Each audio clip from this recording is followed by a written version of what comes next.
Now, in my own particular circumstances, I had been at the company for almost 10 years. I'm like, how do you actually navigate a job search now after 10 years? Has the world moved on? Are my skills no longer needed? From your perspective, having come from a recruiting job and then getting laid off, what was the experience for you like? That's a great question. So I've been on both sides of layoffs. I've been on the HR side, supporting the process for people to be laid off, and that's a really hard place to be.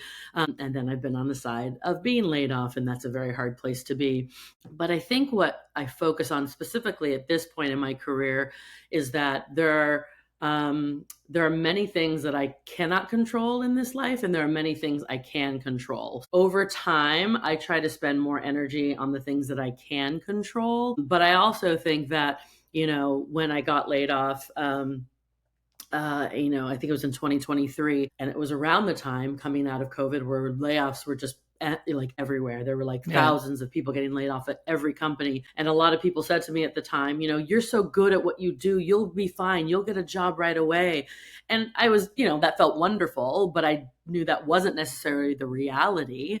And Right. so even though I was a recruiter and knowing kind of how the sausage gets made on the inside about recruiting, putting yourself in, on the other side of, the fence, being the person recruited, I started to think, okay, I know how it works, but this is kind of different. We're in different times here than I've ever seen before. So I Yeah. have to have a slightly different approach, and I can only focus and control on me and what I put out into the job search.